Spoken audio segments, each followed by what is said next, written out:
lukisannya juga memiliki kepadatan visual baik secara komposisi dan garis-garis yang meliuk secara ekspresif, dan ada background-background yang juga dia konstruksikan dengan objek-objek yang ada di depan.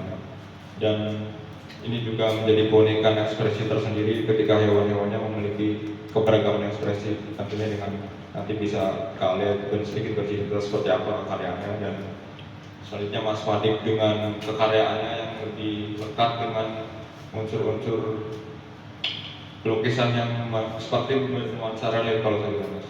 Jadi tentunya ini tekniknya punya nilai yang sangat penting ketika melihat bagaimana terang gelap itu begitu berasa, dan ada unsur-unsur chiaroscuro yang memang ini punya pendekatan dan punya proses yang saya rasa ini cukup panjang proses pembuatannya. Dan jadi ada nilai teksturnya juga yang saya lihat dengan karya-karya Mas Fadik ini, dan ada nuansa-nuansa kekaryaan yang mengangkat cerita-cerita atau dari nilai-nilai kelokalan. Nanti Mas Fadik bisa sedikit bagaimana persinggungan antara konsep atau narasi yang ada di setiap karya-karyanya Mas Fadik. Tentunya ini bisa diawali dengan mungkin sedikit bercerita kalian sendiri dari bagaimana sih kalian bisa berada di menuju kekaриran terhadap profesi sebagai seorang seni rupa. Bagaimana kalian bisa belajar tentunya dengan pemahaman teknik, dan apa yang menjadi inspirasi kalian selama berkarya. Dari situ nanti untuk bisa semangat.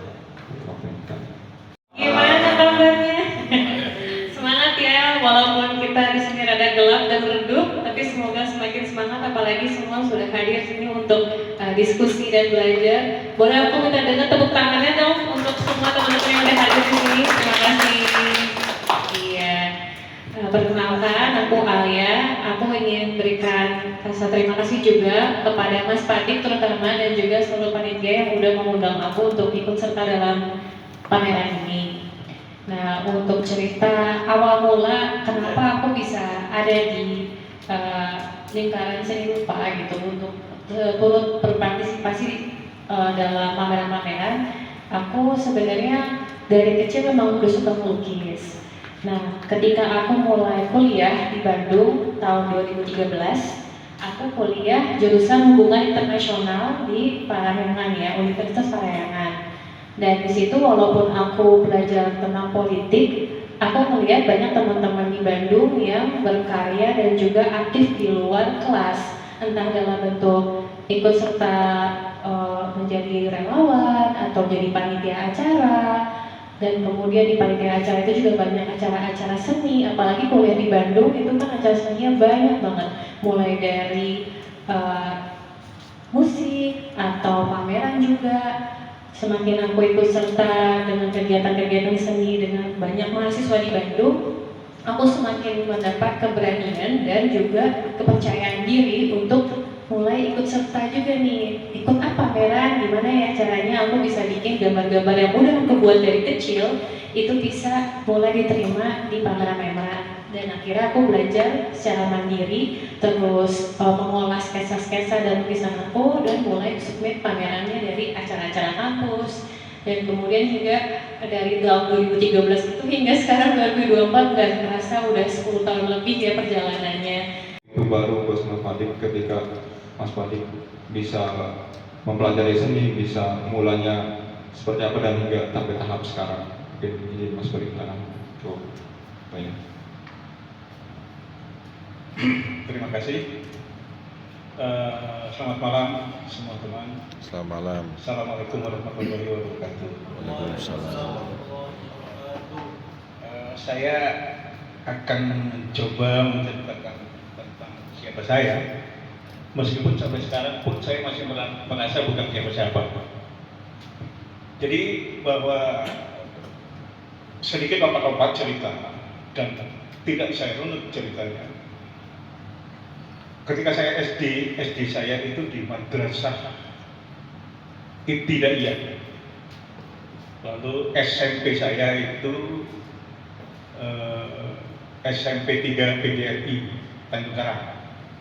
Lalu SMA saya, sekolah menengah atas saya. Nah ini yang agak aneh. Saya di Semea, sekolah menengah ekonomi atas, pun PGRI.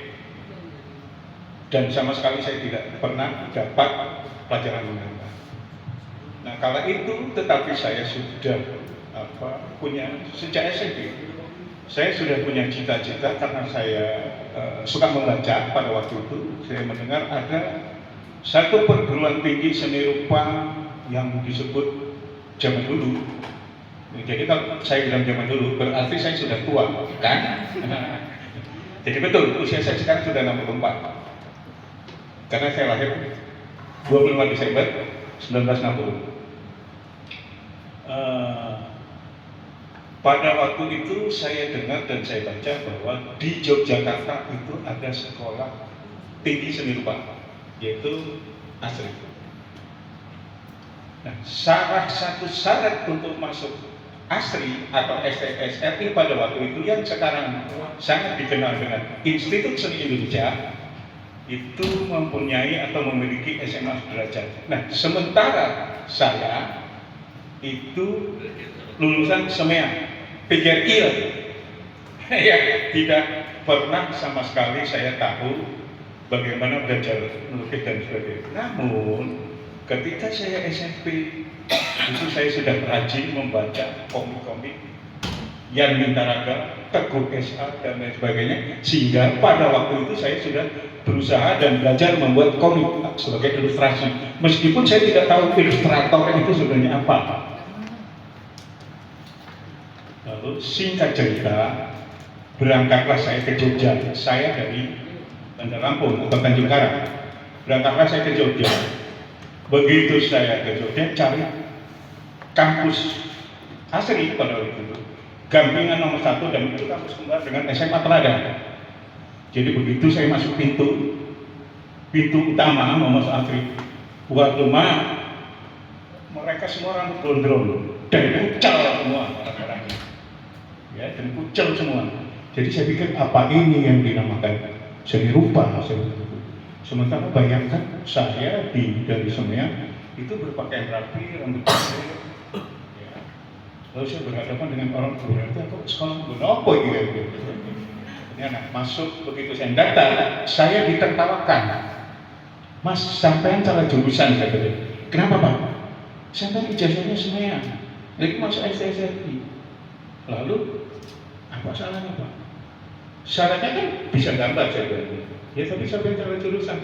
Di Semea kan nggak ada pelajaran menggambar. Oke saya bilang. Yang penting tesnya nanti lulus. Udah saya jawab singkat itu. Akhirnya saya daftar ambil jurusan apa Mas? Saya itu dari kecil cita-cita jadi pelukis. Ya. Akhirnya daftar seni lukis. Kata dia, waduh Mas, kata dia, sampai dari Semea daftar di jurusan seni lukis yang banyak saingannya. Di sini ada SSRI pada waktu itu, SESRI, Sekolah Seni Rupa yang sekarang jadi SMSR. Lalu dari STM, SMA, sampean Semea yang sama sekali tidak tahu pengalaman. Wis Pak, nanti buktinya saya udah baca Pak.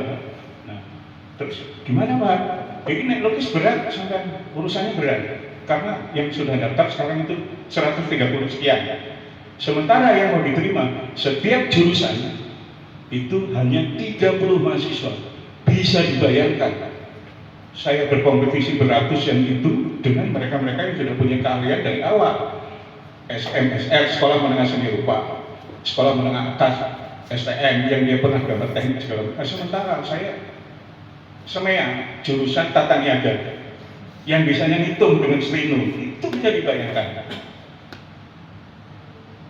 Nah, lalu kemudian ketika dia bilang jurusan lukis berat, sekarang jurusan yang paling tidak diminati apa Pak? Oh, saya langsung sikap gitu. Jurusan patung. Oke. Lalu kenapa saya jurusan patung udah gitu aja saya udah. Terus saya lihat ini yang daftar ada berapa? Enggak lebih dari 25. Enggak lebih dari 25 orang. Analisa saya, karena setiap jurusan itu diterima 30, kan saya mesti diterima itu. Logikanya kan. Tetapi apa yang terjadi? Cuma 16 orang termasuk saya yang diterima. Berarti 6 orang itu 9 orang itu lewat gitu loh. Termasuk siswa atau yang pernah sekolah di SMSN. Bukan saya bangga, kok aku bisa ya masuk dari Semeya, sementara yang dari SMSN tidak lulus. Sementara lalu saya sudah masuk jurusan kedua, jurusan patung, karena SSN ini pada waktu itu ada 6 jurusan: lukis, patung, ilustrasi, desain komunikasi visual, desain produk, dan handicraft, kriya. Saya masuk jurusan 2. Pilihannya adalah grafis. Saya memilih jurusan grafis. Saya pikir nanti kalau misalnya tidak terima di patung, saya tidak bisa di patung, grafis ya lumayan lah, nganggur lukis. Jadi demi Allah Rasulullah, saya tahu cek untuk melukis saja di Jogja. Di Tanjung Karang saya tidak punya pengalaman sama sekali. Lalu singkat, akhirnya saya diterima. Mulailah saya kuliah di seni patung. Semester 1, semester 2 saya lalui dengan indah.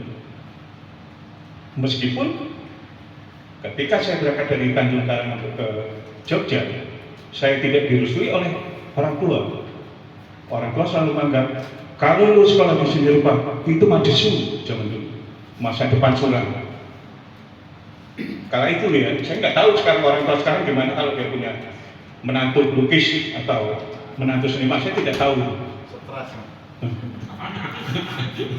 Itu saya tidak ada di belakang ada Mas Doni, saya hormat sama Mas Doni, mendukung anak yang jadi pelukis. Saya hormat. Jadi ketika saya minta pamit sama orang tua, kalau lu istilahnya mau sekolah di sini lupa, lu cari dulu sendiri. Tapi kalau lu mau sekolah di teknik sipil atau kedokteran, bapak lu nih 2 yang membayar. Udah saya cium tangan aja. Maaf Pak, saya mau berangkat ke Jogja. Dan kotak yang akhirnya saya bisa masuk di Asri itu. Nah, di Asri itu saya sadar, saya harus bayar kuliah, saya harus kos dan lain sebagainya. Alhamdulillah keahlian saya yang belum ada, saya sebutkan, belum ada namanya menurut saya, karena saya cuma punya kemampuan menggambar, mengolet-olet. Akhirnya saya nongkrong di Malioboro. Buat kartu ucapan, kalau zaman sekarang sudah ada Android atau dan sebagainya, itu enak. Dulu, kalau misalnya saya mau memberikan ucapan ulang tahun kepada pacar saya, teman saya, dan lain saya, harus mengirim kartu ucapan. Nah, itu saya membuat kartu ucapan, karena itu ngetren sekali. Apalagi di Jogja, itu pusatnya, bisa disebut kota pelajar pada waktu itu. Masih saya jalani dengan dicapai. Saya tidur di Terminal Grogol pada waktu itu. Saya bawa album, kalau sekarang galeri itu banyak isinya lukisan-lukisan gambar-gambar. Saya bawa album. Saya nenteng 130 kalau tidak salah. Kita saya dulu. Jadi naik turun bis, kalau dari saya di Grogol, kalau dari Grogol ke Celilitan itu bis 46, saya ingat. Kalau dari Celilitan bis 20 tingkat itu ke Blok M. Saya naik turun, karena itu lagu-lagunya yang sedang bisa kita dengar dan bisa kita pelajari adalah lagu-lagu Pangres, Joy, kayak gitu. Jadi naik turun saya namain. Meskipun saya tahu bahwa di pasar seni Ancol itu banyak teman-teman saya, baik senior, terutama senior, saya tahu. Tapi saya selalu mencoba untuk bagaimana caranya bisa hidup sendiri dan tanpa bantuan teman orang lain. Itu saya pelajari terus, saya itu gitu. Pada akhirnya ada sesekali saya ketemu teman, terus saya diajak ke advertising. Advan pada waktu itu di Pawar 4. Saya diajak, yuk kamu ke bos saya, ngopo saya bilang itu. Jual lukisan, nah saya kan bawa album tuh. Saya udah baik jual lukisan. Ternyata sampai situ, saya bukan dibeli lukisan, saya malah ditawarin kerja. Mas kerja di sini aja, di sini tidak ada desainernya. Lu kerja apa? Ya sebagai art director katanya. Loh, aku nggak punya pengalaman itu. Aku dari patung dan aku tidak bisa main komputer kalau itu. Terus gimana aku buat itu? Akhirnya saya buat manual. Nah, klien saya dulu itu ada Graduta, Grand Duta sama Indomaret yang di pinggir jalan itu. Kalau ada Indomaret penari Bali keluar dari TV itu adalah desain saya pada waktu itu. Lalu nggak lama kemudian kok tiba-tiba saya setelah punya Rp1, Rp2 uang yang saya keluar, saya pengen main ke Ancol pasar seni. Akhirnya sampailah saya ke pasar seni. Ketemu sahabat saya namanya Haji Susanto yang patung. Nah, kemudian hari nawarin, "Dik, gue mlebu Ancol ya." "Ngopo aku mrene?" "Yo mlebu ae. Tak cukup formulir, saya ambilkan formulir." Akhirnya Haji Susanto ke kantor manajemen bawa formulir, kasih saya, "Bos isi," saya isi. Dan akhirnya masuk dan saya dipersilakan untuk bukan menempati ya, artinya dulu ada istilah transit. Begitu saya dites, ya, dites teori, dites praktek, terus uniknya, indahnya atau asiknya pada waktu itu, setiap transitor atau setiap siapa saja yang mau masuk pasar seni itu selalu harus dia punya gaya atau punya dan bisa melukis dan tidak sama dengan yang sudah ada di pasar seni. Jadi tantangan berat untuk saya. Jadi lahirnya karya-karya saya seperti ini. Ini karya-karya seperti ini. Dulu siapa tidak kenal Salvador Dali untuk mahasiswa asing? Semua mahasiswa lukis hidupnya gambar itu gayanya Salvador.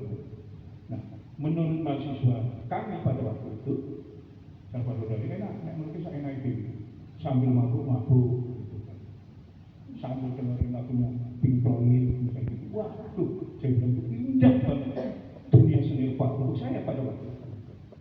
Nah, ketika saya lama di pasar seni, akhirnya saya pertama kali menunjukkan saya 93 pada waktu itu, 70 kali 80 yang saya ingat laku 4 juta rupiah. 93 ya. Terus tema gambarnya apa? Cuma topeng-topeng. Tapi tekniknya saya sudah seperti ini. Kalau sebelumnya saya semua teknik yang realis sudah saya habiskan, Pak. Gaya Abdullah, Basuki Abdullah, habis semua, Salvador semua itu. Karena memang saya suka yang kecil. Jadi saya pikir ya itulah kesukaan saya. Lalu begitu sudah di pasar seni, 93 saya pengen main juga ke Taman Ismail Marzuki. Taman Ismail Marzuki. Meskipun sebelumnya ketika saya jadi mahasiswa SSRI dulu di Jogja, saya juga ketika saya ikut proyek yang menteri apanya itu Abdul Ghafur pada waktu itu, Menteri Olahraga, saya sempat diberikan kami itu kalau sekarang bahasanya proyek ya, gambar mural, anak-anak sekarang mungkin bilangnya mural, itu di kantor olahraga. Saya ikut itu. Ketika saya maka pikir, kenapa? Saya pikir kalau saya di pasar seni, teman saya itu cuma seputaran penumpang cok, lukis cok. Oke, ada beberapa patung. Tetapi ketika saya nongkrong di sini, banyak sekali teman saya. Ada yang dari musik, ada yang dari rupa, ada yang dari tari, ada yang dari bagian teater. Salah satunya saya kenal itu, yang gundul itu, David Karo. Itu sahabat saya. Jadi saya kenal beliau itu, dan saya meskipun saya punya teater, tapi saya banyak belajar. Dan meskipun saya di belakang panggung, istilah karena saya di teater atau di musik, selalu sebagai penata itu minimal bisa mengarah kepada proses berkarya. Mas Farid bisa Mas Farid dulu biar lebih bersambung. Jadi dalam karya Mas Farid sendiri, Mas, jadi apa yang menjadi isi atau narasi yang Mas Farid tuangkan dalam kekaryaan Mas Farid, baik dari proses berkarya yang pernah Mas Wadik lakukan di beberapa tahun belakangan ini, dan tentunya hingga saat ini Mas Wadik dengan berbagai macam proses-proses tertentu. Mungkin Mas Wadik juga tentunya kekaryanya bermula dari seni lukis yang mungkin belum stylenya seperti yang ada di belakang Mas Wadik saat ini, ataupun bisa melakukan transformasi gaya yang justru bisa kita pelajari dari Mas Wadik. Dan mungkin bisa diceritakan Mas Wadik gimana proses bernarasi dan proses secara teknik, dan Mas Wadik hingga akhirnya bisa menemukan seperti yang ada lukisan di belakang ini. Silakan Mas Wadik. Terima kasih. Tadi mungkin kurang komplit, kurang lengkap ketika saya bicara. Saya sebagai pelukis yang mu'alaf dari seni patung, kurang lebih begitu, ya. Kalau dalam bahasa mu'alaf, saya itu pematung yang hijrah ke dunia seni lukis. Nah, ketika lukisan saya yang seperti ini, memang diawali ketika tadi saya mau masuk Ancol, ya, saya mau masuk Ancol. Saya beranggapan bahwa itu adalah sebuah intervensi. Kamu kalau masuk Ancol, lukis kalau sing sono nang kene, padha wae. Sama ketika saya waktu belajar di Jogja, katanya lukis potret. Udah, kamu ke Ancol aja jadi pelukis potret di Ancol, melukis pemandangan. Udah, kamu ke Ancol aja jadi pelukis pemandangan. Nah, ketika saya masuk Ancol, saya lihat kayak gini. Jadi lihat orang, lihat teman-teman lukis ini, lukis ini. Jadi kayak seperti ada apa ya? Mungkin kalau orang mengatakan aliran, ya.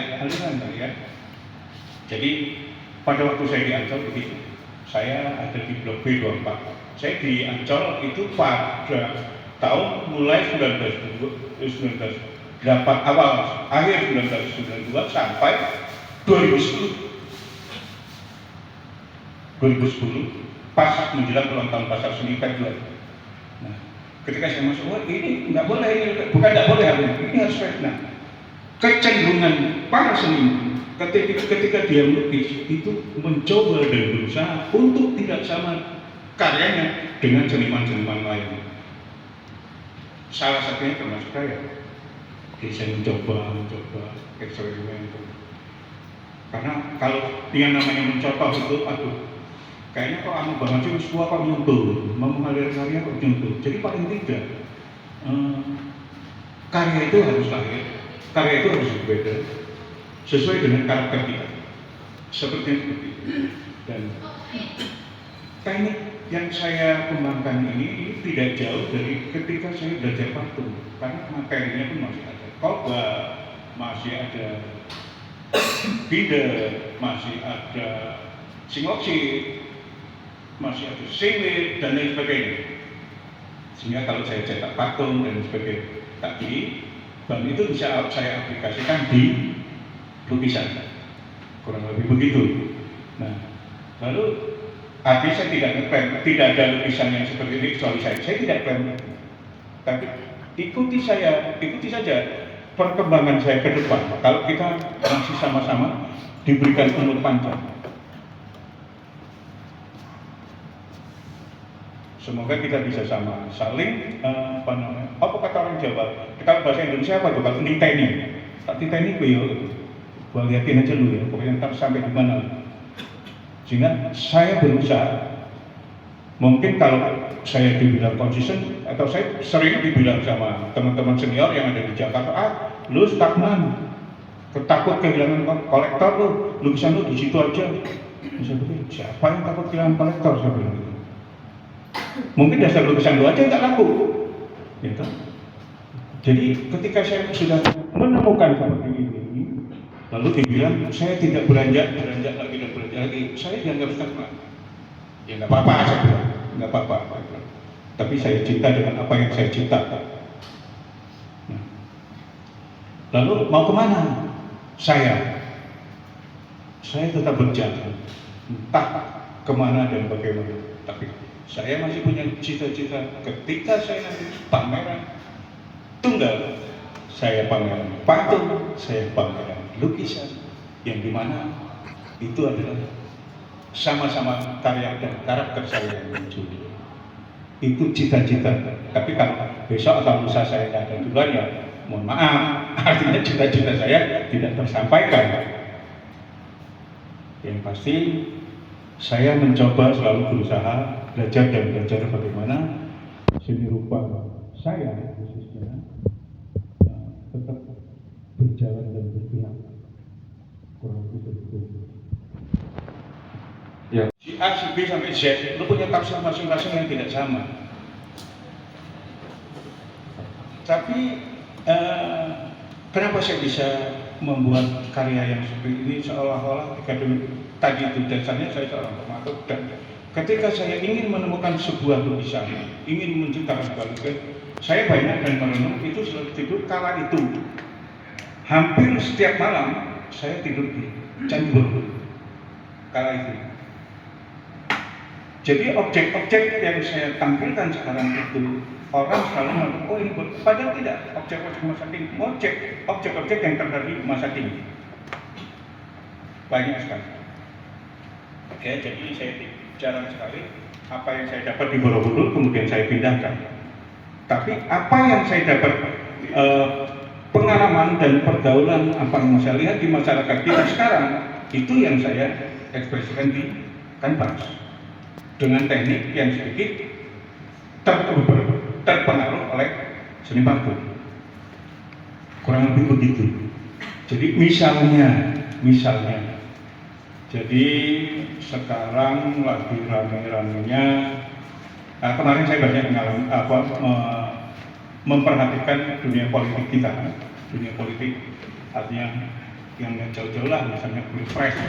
Kenapa si A sama si B bisa begini, kenapa si C sama si D bisa begini dan sebagainya. Dan itu adalah menjadi suatu bahan yang dimana suatu saat itu akan menjadi objek yang saya akan ciptakan. Jadi tidak ansih saya melihat sebuah bentuk lalu saya pindahkan ke kanvas, tidak. Tapi yang saya dapat di masyarakat sekeliling saya itu yang menjadi gagasan dasar untuk saya bisa melukis, kurang lebih begitu.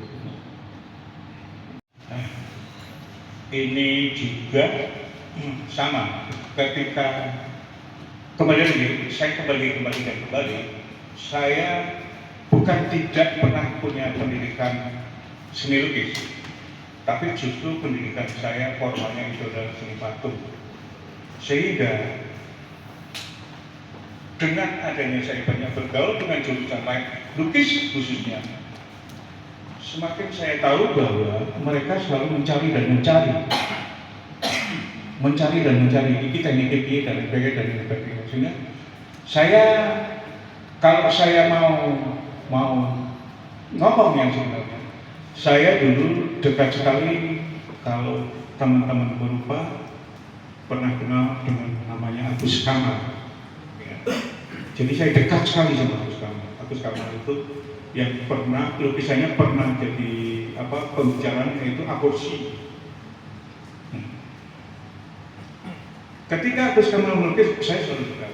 Saya tanya, Gus, kuwi teknikmu piye? Gus, harus ngerti bahaya kamu katanya. Dari Pemalang ya, jadi bahasanya agak ngapak-ngapak. Jadi aku kasih tahu Gus, kamu lebih pintar, kamu kan lebih patung. Selalu saya curi, akhirnya saya mencoba, meskipun tidak sama plek sama Agus Kamal. Nah, texture saya ini yang disebut texture semu. Ada texture yang kasar lagi, dan sementara texture semu. Kalau diraba lukisan saya itu datar sama sekali tidak perlu. Hanya mata saya mencoba untuk bisa menipu mata saja. Bagaimana mata itu bisa tertipu sehingga melihat tulisan saya seolah-olah berat dan sebagainya. Sehingga pernah satu ketika, jadi lihat tulisan saya dengan ketebal. Ayo, waktu akhir saya pameran di sebuah tempat di Jakarta Selatan, Ayo digotong orang papat, ayo kita gotong orang papat. Menurut mereka lukisan saya berat. Padahal entengnya minta ampun. Entengnya minta ampun.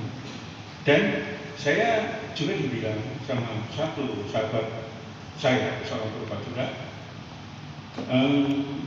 Dik, lu tuh mirip banget yang lukis. Kenapa saya bilang? Itu satu tube cat saya kan monokrom pada saya. Satu tube cat itu mungkin bisa menghasilkan 10 lukisan ukuran 1,5 kali 3 meter. Tadinya teknik saya pakai cat minyak. Cat minyak menurut saya agak lama. Saya harus nunggu kering, baru main amplas lagi, kering, amplas lagi. Terus begitu. Satu itu, yang kedua, cat minyak menurut saya ketika di ruangan, linsitnya atau minyaknya itu selalu mengganggu bau hidup. Akhirnya saya coba pakai akrilik. Meskipun akrilik juga masih ada celahnya kalau kita mengkoreksi. Yang paling enaknya adalah tempat pencucian kos itu biasanya banyak nyamuk. Tapi menurut saya itu membantu kerja saya lebih cepat. Nah, itu saya gunakan kalau ini buka-bukaan. Jadi sementara banyak teman yang mempunyai teknik itu tidak boleh dilihat teman-teman purba lain. Nah, saya tidak mengimbau, saya mempersilahkan kalau Anda mau belajar teknik, tekstur dan sebagainya, saya siap membantu. Saya siap memberikan sesuatu apa yang saya punya sesuai kapasitas. Ya. Saya melukis itu tidak mumpat-mumpat karena saya punya teknik supaya nanti diikuti, enggak. Jadi justru orang yang mengikuti teknik orang lain, menurut saya itu dia tidak mau mengakui diri sendiri. Nah, apalagi saya pernah itu di Pasar Seni Ancol itu 18 tahun yang pernah saya lewati. Itu anunya luar biasa. Dan saya pernah bergumul dengan teman-teman satu kampus itu, mereka seni rupa semua, hampir kebanyakan seni rupa di Ancol, rata-rata rupa. Jadi saya sudah paham, misalnya si A, lukisannya si A itu demikian, lalu karena di pasar, ini di pasar, di Ancol ini yang saya ceritakan, itu cenderung ke pasarnya. Bukan daripada bagaimana kita menciptakan karya yang baik, bukan itu, tetapi yang mana yang laku itu yang dikejar.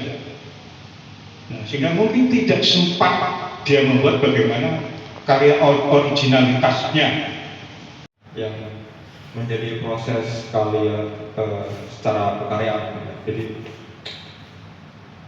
secara landasan visual saya melihat kekaryaan karya memiliki berbagai ekspresi yang cukup bisa memperlihatkan garis-garis yang memiliki kepadatan komposisi dan juga lebih didekatkan kepada objek-objek tentunya seperti hewan, seperti fauna dan itu menjadi dasar pekaryaan keahlian sendiri. Itu berangkatnya seperti apa sih Kak atau itu menjadi keseharian keahlian sendiri melihat objek-objek tersebut dan kemudian direfleksikan kepada lukisan kalian. Mungkin bisa sedikit cerita bagaimana proses berkarya secara memahami realitas sosial ataupun kemudian diimplementasikan ke karya depan. Silakan. Oke, makasih. Jadi aku coba rangkum sebentar, pertanyaan itu lebih ke tekniknya ya, jadinya teknik dan substansinya. Oke, teman-teman, jadi untuk cara aku melukisnya, balik lagi karena sebenarnya aku bukan profesi utama aku tuh bukan pelukis ya. Pertama aku lulusnya juga hubungan internasional, ilmu politik, jadinya kemudian S2-nya juga manajemen. Aku orang yang suka belajar politik dan juga suka nulis. Walaupun juga suka melukis dari kecil, tapi memang aku juga ada banyak hobi-hobi lain yang aku terus jati dan terus pelajari. Nah, kalau teknik, aku kurang bisa menjelaskan, mungkin tidak dengan bahasa teman-teman seniman karena balik lagi background aku bukan seniman, jadi mungkin bisa jadi yang aku sampaikan terminologi bisa jadi salah atau bisa jadi tidak biasa didengar sama teman-teman. Jadi kalau aku cerita ini mungkin aku bisa bahasakannya dengan keseharian aku aja, bahasa sehari-hari aja. Cara aku melukis 4 lukisan yang ada di pameran ini, Mungkin mulai dari lukisan yang paling lama dulu ya, kan ada 4 lukisan. Pertama ada yang dibuat 2018, ada yang dibuat 2019, dan ada 2 lagi yang dibuat tahun 2024. Pertama yang tahun 2018 dulu, yaitu yang judulnya Tropical Dance. Itu yang ada di sebelah sana, yang gambarnya bunga-bunga dan ada airnya gitu. Nah, itu tuh aku buat ketika aku masih menjabat sebagai Miss Indonesia tahun 2018. Waktu itu aku sedang syuting untuk profil aku sebagai peserta di Miss World 2018. Kemudian sutradaranya minta tolong, Alia kita pengen ada adegan kamu lagi melukis sambil lagi latihan sekitar aja gitu. Jadi kan ada sebuah tantangan, gimana caranya dalam syuting satu adegan ini bisa selesai satu lukisan agar ada kebutuhan gambar untuk TV ya kan, dan untuk kebutuhan lomba di Miss World. Jadinya aku merasa oke, karena aku merasa aku perwakilan Indonesia, gimana kalau aku cerita aja tentang Indonesia keanekaragamannya tuh apa, yaitu keanekaragaman alam dalam hal bunga-bunga dan juga hutan hujan tropis. Kemudian aku berusaha tuangkan dengan perasaan aku aja. Aku merasa warna-warnanya yang bisa mewakili Indonesia itu seperti apa. Jadilah lukisan tersebut. Dan itu karena live painting ya harus direkam, itu kira-kira durasinya sekitar 3 jam atau 4 jam maksimal itu dalam lokasi syuting. Seperti itu. Nah, makanya mungkin ini agak out of the box ya kalau dari lingkungan seniman dan lukis-lukis yang lain, karena kok begitu, kenapa begini, beda ya dari yang biasanya, karena ya balik lagi aku bukan pelukis utamanya, jadi aku merasa dari hobi ini aku sedang mau bercerita aja apa yang aku sudah rasakan dan juga apa yang aku harus lakukan di saat itu. Nah, lanjut ke lukisan yang kedua ya. Yang kedua itu yang tahun 2019 yang lukisan sea turtle, lukisan penyu. Kalau teman-teman lihat ada di sebelah sana juga, yang sebelah lukisannya Nasirun yang Monas apa yang apa tuh patung patung selamat datang kali ya, lupa. Pokoknya sebelah situ yang sebelahnya dia ada lukisan sea turtle, lukisan penyunya aku yang warna biru. Nah, sebenarnya itu aku buat dalam rangka pameran di Jogja. Sebuah restoran namanya Via Via itu sedang mengkonsep sebuah acara seni yang membahas tema lingkungan terutama plastik. Nah, pada saat itu ada banyak relawan-relawan dan juga arsitek yang merasa kok di Indonesia ini banyak masalah sampah plastik ya, kenapa ya banyak sampah-sampah ini nggak diolah, kemudian mencemari lingkungan kita. Akhirnya dibuatlah pameran bersama bareng orang-orang yang dari bagian relawan dan juga arsitek tersebut dan juga aku. Nah, para relawan dan arsitek ini mereka membuat sebuah instalasi yang terbuat dari sampah plastik. Nah, instalasi seni tersebut membantu orang-orang yang hadir di restoran untuk sadar, oh iya ya ternyata sampah plastik itu tuh benar-benar bahaya loh, nih kalau kita nggak melakukan sesuatu bisa jadi lingkungan kita makin parah dan berdampak ke kita. Nah, ketika aku diundang, aku juga buat mikir gitu, apa ya kira-kira kasus yang aku merasa sangat-sangat berempati sampai aku bisa melukis. Nah, aku pada saat itu akhirnya aku berempati terhadap kasus penyu, karena banyak sea turtle kita, banyak penyu kita yang terdampar gara-gara antara tangannya terkait dengan sampah plastik atau ada sedotan-sedotan yang masuk ke hidungnya dia. Kemudian di rumah itu juga aku melihat kan, ada nggak ya sampah plastik di rumah yang bisa aku kumpulkan dan inkorporasikan ya, aku gabung ke lukisannya. Ada nggak ya, cari-cari tuh mana ya, mana sampah plastik. Kalau aku pakai sampah plastik kresek, sayang gitu, kayaknya udah sering dipakai sama orang lain, dan juga itu masih bisa aku pakai lagi sampah plastik yang kreseknya. Jadi aku mikir apa ya yang udah nggak dipakai lagi sekarang. Akhirnya aku nemu CD bekas, CD dan DVD bekas, itu bisa aku potong-potong dan jadi mozaik, aku tempel di lukisannya. Wah, ini menarik nih, karena CD kan juga sampah plastik ya. Kemudian CD itu nggak pernah kita pakai lagi gara-gara sekarang kita kalau nonton di mana? Di TV, di YouTube, bener nggak? Di TikTok, udah nggak beli CD lagi kan? Ya udah, jadi aku gunakan itu untuk menyampaikan pesan tentang kesadaran lingkungan Dan untuk yang dua yang paling terakhir ini, tekniknya adalah lebih kepada aku merasa yang ada di sekitar kita juga, balik lagi. Di rumah itu aku ada 3 kucing, makanya ada lukisannya itu ada banyak kucing dengan berbagai ekspresinya. Kemudian aku ini kan juga merasa karena ini pamerannya disebut ya, aku satu hal yang aku paling suka dengan perkembangan di Jakarta itu transportasi publiknya. Kayak itu kereta. Aku suka banget naik kereta. Siapa di sini suka naik kereta? Coba. Iya. Aku suka banget naik kereta. Dan yang bikin aku paling seneng kalau naik kereta itu pas nunggu kereta ada banyak kucing. Iya. Aku suka ajak main kucingnya. Atau kalau ada rezeki lebih aku bisa sedekah kadang-kadang buat ngasih makan kucingnya. Dan dari kesenangan itulah aku merasa, oh mumpung ini acaranya disebut acaranya pemerintah Jakarta, aku akan berikan apresiasi. Terima kasih pemerintah Jakarta sudah memberikan lingkungan yang bagus di transportasi publik sehingga membuat banyak kehidupan para kucing ini bahagia, termasuk orang-orang yang aku suka kucing, warga Jakarta yang bahagia menggunakan transportasi publik, makanya aku membuat kucing-kucing itu gitu.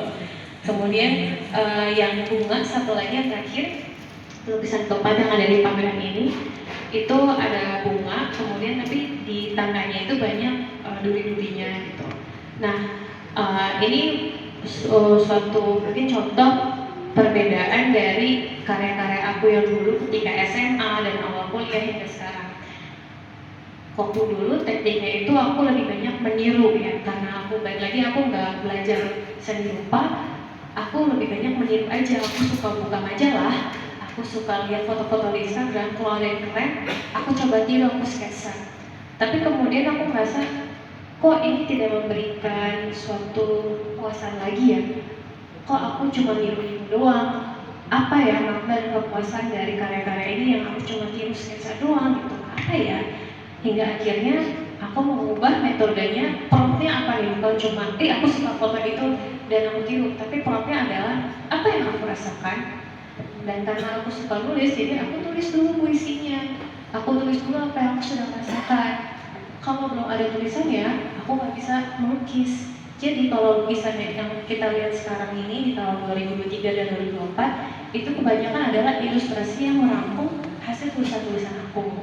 Kalau misalkan tulisan aku merasa udah cukup mewakili aku, mungkin aku akan mempublikasikan di media sosial aku, atau kemudian di caption-caption Instagram, di TikTok. Tapi kalau aku merasa, ya aku belum puas nih, kayaknya tulisan ini masih belum mewakili. Nah, tulisan itu akan naik kelas, bukan cuma jadi tulisan aja, tapi jadi lirik lagu. Makanya aku jadi belajar musik akhir-akhir ini karena sepertinya itu lebih mewakili perasaan-perasaan aku. Kemudian kalau aku masih merasa, aduh kok kayaknya ini masih belum benar mewakili lagi ya udah naik kelas lagi dari lirik lagu dan dari musik jadi lukisan. Gitu. Jadi melukis yang bunga dengan duri tersebut itu ya, glaring flowers tersebut itu salah satu bentuk aku mewakili apa yang sedang aku rasakan dan juga sebagai bentuk bersyukur gitu kalau aku tuh bisa mengapresiasi dan bisa melihat suatu kejadian dari berbagai sisi. Bisa aku tulis, bisa aku jadikan lagu, atau bisa aku gambar. Ini sebuah bentuk apresiasi dan juga bentuk aku menantang diri untuk membuat karya yang lebih bagus lagi gitu. Jadinya makanya metodenya itu pendekatannya dari berbagai bidang seni, nggak cuma dalam lukisan sekarang, tapi dalam kata-kata yang tersirat di dalamnya, yang meskipun kita kalau lagi lukisannya mungkin nggak langsung ngerti ya sebenarnya kiasan-kiasan atau mungkin kritik yang aku sampaikan itu apa, soalnya kan nggak dibuat secara gamblang gitu. Aku buat secara halus, masukin ke dalam gerak-gerik dan juga ekspresinya gitu. Jadinya aku lebih menekankan kepada metode yang di bidang seni ini untuk menuntaskan karya-karya aku seperti itu. Kira-kira seperti berapa kuat mempengaruhi gitu, karena penting untuk orang tua seandainya ada seorang anak yang ingin memutuskan ke seni, di mana kadang-kadang sebenarnya tadi Pak Wali bilang nggak ada pada su ya. Nah itu seberapa kuat mempengaruhi. Oke, dan kalau orang yang lebih modern, orang tua modern, udah saudaramu menjadi pelukis juga seberapa kuat. Lalu kira-kira nih ya Mbak lihat berapa besar sih persentase seni rupa itu akan memanggil Mbak terus, ayo sini Mbak, sini gitu. Ke aku itu seberapa kuat gitu. Karena paling sering kejadian pepatah pada dasarnya orang seniman akan kembali ke pelukisan. Ada yang bilang seperti itu sih ya. Jadi pertanyaan itu bagaimana berapa kuat pengaruh seni, terutama seni rupa dalam karir Mbak Alia gitu. Terima kasih banyak.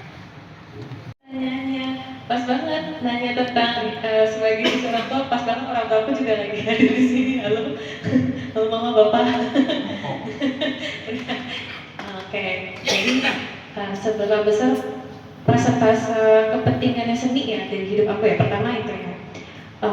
Aku merasa besar sekali, tapi lebih ke aku tidak memperdulikan lagi berapa persentasenya karena aku sudah menerima bahwa seni itu dimanapun kita ada ya akan ada seninya. Kayak kita sedang memegang mikrofon ini aja kan sebuah teknologi dan seni tersendiri. Cara membuat audio itu gimana, kita duduk aja di kursi juga ada seninya kan, ada estetikanya nih, kayak dibuat desain seperti ini bagus supaya kita bisa enak taruh tangannya. Di mana-mana ada seni. Jadi emang aku tidak perlu lagi merasa membeda-bedakan atau mengklasifikasi kayak gimana nih proses-prosesnya, karena ya udah, art is in my life and I'm here to live. I live to make art. Ya udah begitu aja.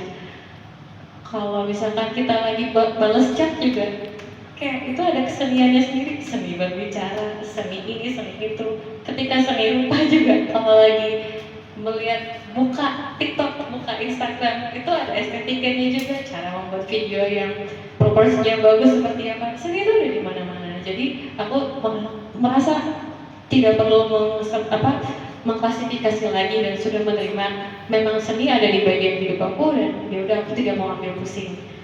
Kemudian untuk dalam hal karir, mungkin pertanyaannya bisa jadi apakah aku ingin menjadi pelukis selamanya atau apakah aku akan melukis lagi seperti itu kali ya, atau pengaruh seni dalam pengaruh dalam karir secara keseluruhan.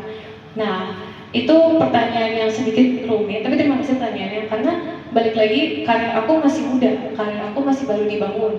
Aku baru lulus kuliah S1 dan mulai benar-benar kerja secara serius yang tidak part-time dan tidak relawan itu tahun 2017. Jadi masih sedikit terlalu dini ketika aku merasa karir aku tuh dibentuknya dari atau di-influence atau dipengaruhi dari satu hal tertentu. Itu agak terlalu dini.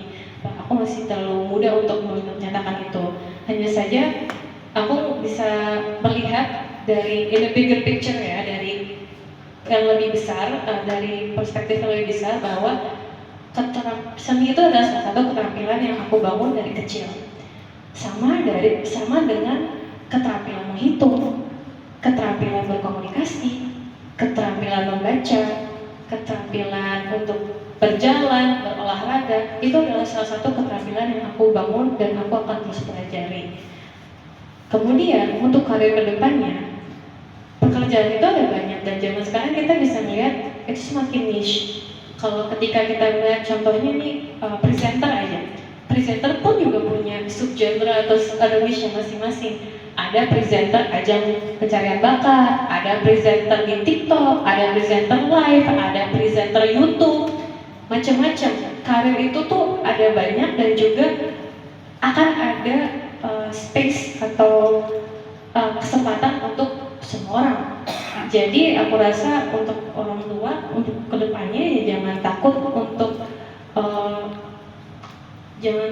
membiarkan anak-anaknya eksplorasi apapun yang sedang dia ingin pelajari. Karena balik lagi apapun yang dia ingin tekuni itu adalah sebuah skill, sebuah tambahan skill. Nggak ada yang tahu dari dulu tuh dari waktu kecil kalau kedepannya aku bakal masukin lukisan aku ke pameran, nggak ada yang tahu. Dari dulu aku cuma tahu adalah salah satu hobi keterampilan aku adalah melukis. Namun orang tua aku juga mengingatkan aku, ayo kembangkan keterampilan lainnya juga. Makanya aku tertarik untuk belajar politik, tertarik untuk belajar modeling, tertarik untuk belajar musik, dan belajar hal-hal lain. Kenapa? Karena itulah keterampilan yang aku ingin kembangkan gitu. Kedepannya juga kalau misalkan teman-teman mungkin bukan soal seni doang, mungkin bisa jadi olahraga, atau mungkin bisa jadi di internet tuh ada coding sekarang, atau mungkin jadi kreator di TikTok. Itu adalah skill-skill setnya sendiri yang bisa ditekuni, dan mungkin bahkan ada kursus-kursusnya sekarang gitu. Jadi kalau memang ingin dipelajari dan ingin diseriusin dan menjadi pekerjaan lain dan pekerjaan sampingan, emang pasti bisa, karena itu banyak itu keterampilan yang bisa dipelajari. Seperti itu. Apakah pertanyaannya udah terjawab? Mungkin sudah ya.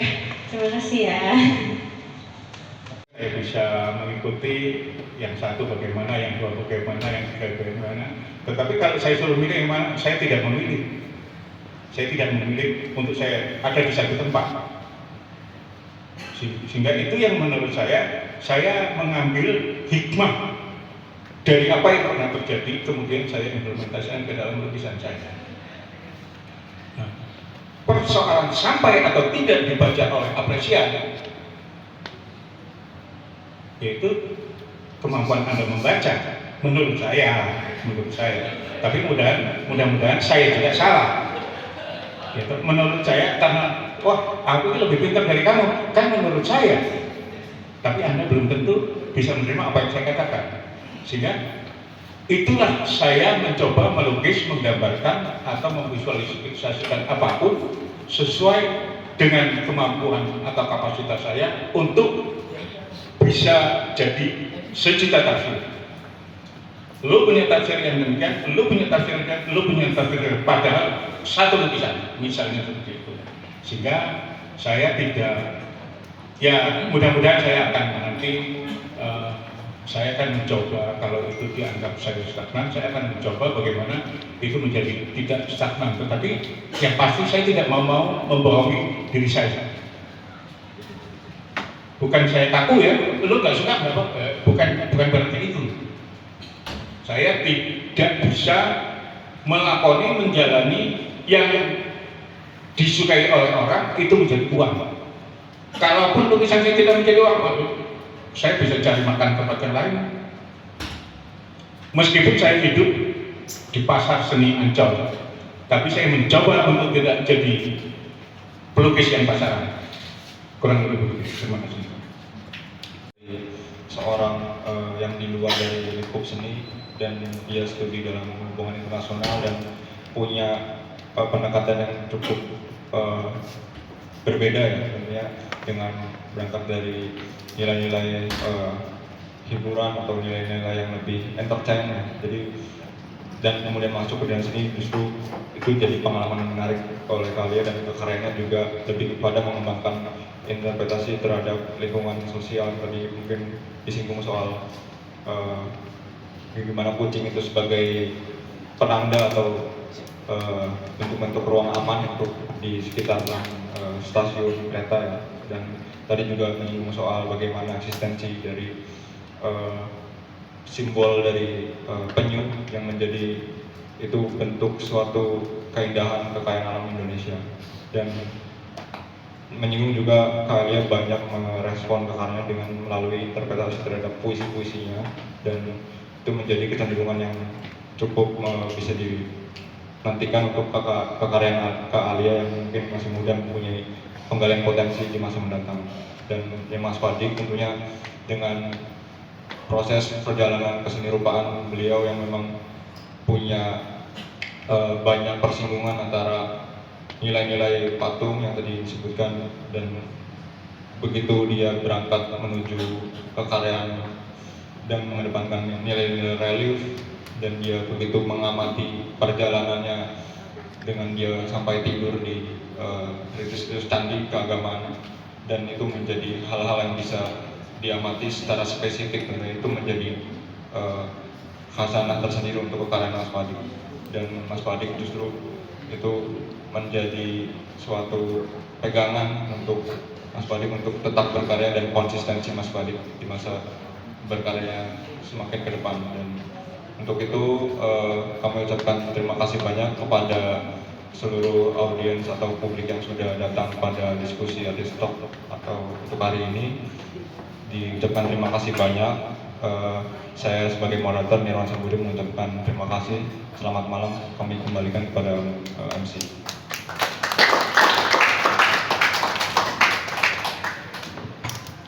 Ya, dan dengan ini selesailah acara Artis Talk pameran Seni Rupa 2024 bertema bergerak pada hari ini. Terima kasih kepada Mas Padi, Mas Nirwan dan Mbak Alia selaku narasumber dan moderator yang telah mengisi acara Artis Talk yang sangat menarik pada malam hari ini. Terima kasih juga kepada hadirin yang telah datang dan ikut berdiskusi. Pameran ini masih bisa dinikmati hingga besok 25 Mei 2024. Saya selaku MC berterima kasih yang sangat banyak atas dukungannya dan kehadirannya pada malam hari ini, dan selamat malam. Selamat malam.